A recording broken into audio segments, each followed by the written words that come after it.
I'm a first-generation Chinese American born in LA, so the current situation is very disheartening.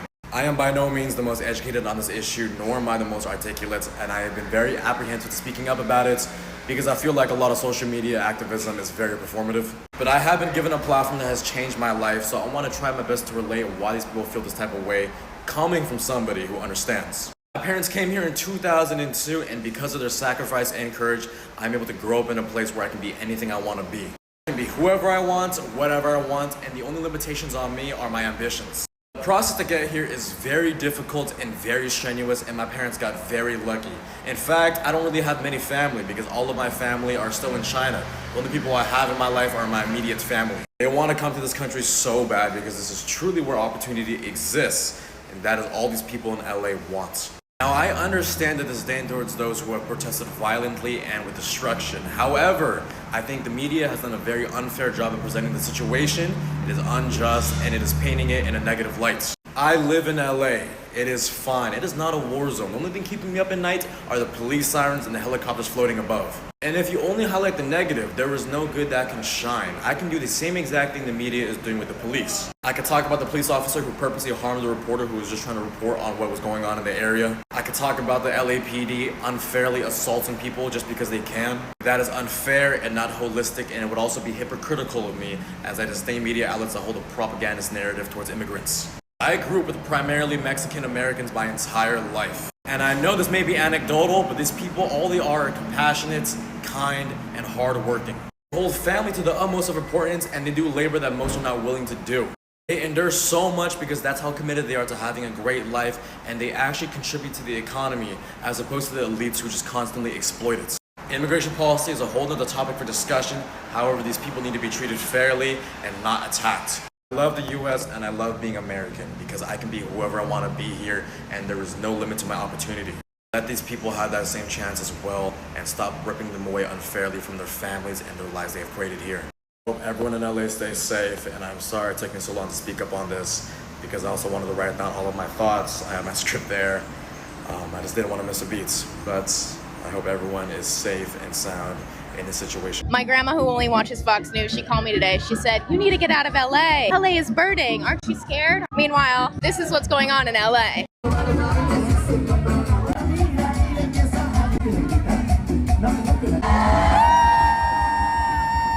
Thank you so much. Yeah, thank you. I got snacks. Sometimes people look at me crazy when I say I live in downtown LA, and they're like, "Aren't you scared to live there?" Tell me you don't get it without telling me you don't get it. Show me a city that shows up to defend its citizens the way LA shows up to defend its citizens. Black community will always stand in solidarity. We're not gonna get out of the streets until ICE are out of our streets. Ain't that right? ICE out of LA! ICE out of LA! Police in LA are overwhelmed. We gotta send in the Marines. Send in the Marines. Meanwhile, the police in LA.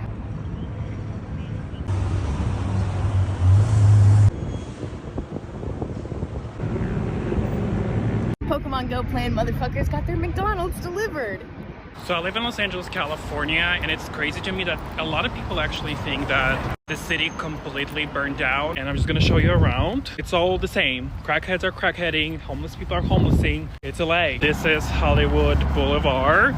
This is the Walk of Fame. And, well, LA. Here's Madame Tussauds, and Kobe Bryant has not melted.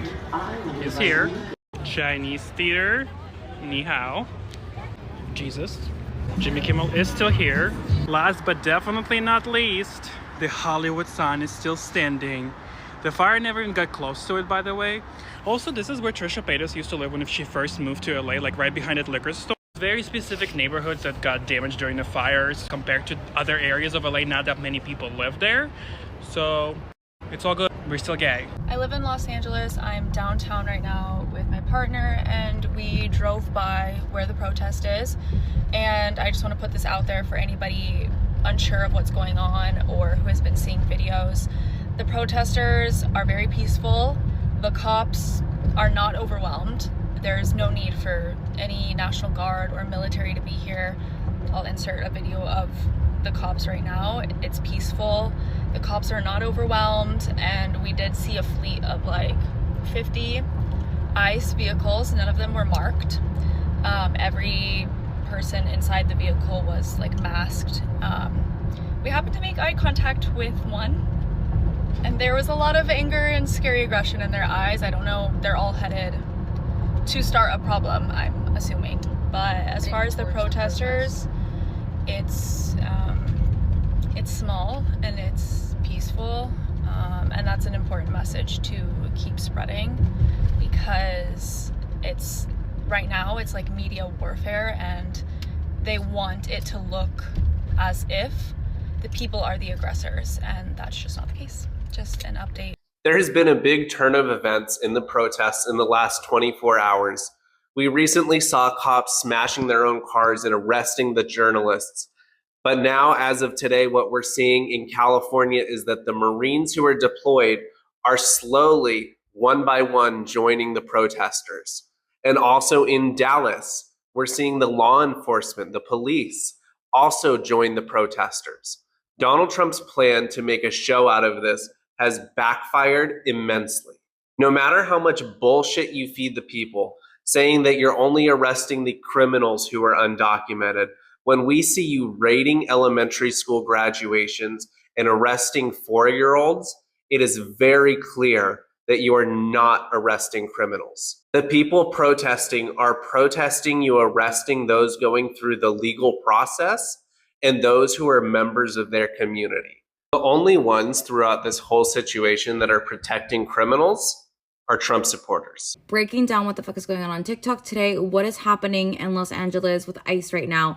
So Friday, the ICE started going around and randomly snatching people off the streets, at their jobs, at Home Depot, on the streets, everywhere. Mexicans. Then after that, the people started protesting because like, what the fuck, that's not okay. You can't just snatch people up. These people have been here for years. They're just at their job doing their thing. And so then, because protests broke out, then Donald Trump decided to basically send in the military without asking California. And Governor Newsom was like, you can't do that. Like, you have to ask first. And you asked, and we said no. So basically now Los Angeles is in chaos because this is no longer about ICE and immigration. I mean, it is about that, but it's more about control. How even though California said, don't do this. And remember, California is largely funded by the state itself. They don't really take government money. Like, I mean, they do, but they have their own shit going on. They have their own rules. It's a very blue state. And Donald Trump is just sending the military in to take all these people when their government is not aligned with that, because that is not their beliefs and values. My Latino community is suffering right now in Los Angeles. I just want to spread that this is what's happening. I will wake up in the morning and do more detailed breaking down, like resources, everything to do. I just got home. I wasn't home all day and I got online to see this, and almost 1 a.m. I have to be up by 5 a.m. But I will clock in tomorrow morning with some resources. But until then, that's what's going on in California and Los Angeles. Like, imagine the federal government just showing up in your city and snatching up people. I lived in CHOP during the BLM riots, and I remember all that tear gassing that happened, the screams, the protests. I lived through that. I documented all of that. And I remember when Trump sent in these giant tanks down the street. I'm so scared. It's fucked up. Do not listen to what the people are saying. LA is not a fucking war zone right now.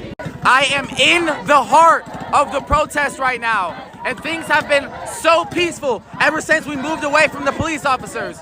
There was about 2 hours straight of the police officers shooting down from the rooftops of buildings like these. Anyone who's saying that these protests are violent is not here. They are not here. What's violent about this? What's violent? No violence. We're currently headed down to the crypto. Personally, I feel like if we aren't protesting around the federal buildings, the crypto and all these expensive buildings is where we should be. It forces the hand of these LAPD officers. Instead of getting to ignore the issues because they're pushing us to these immigrant communities, we're gonna go to the communities that they don't want us at. And let me remind you guys, there is no violence being had over here. If the violence starts, I guarantee it'll be because the police officers. These protests are happening all over the country. Right here in New York, there's just a very big one downtown, rolling from the west side to the east side in New York City. Check it out.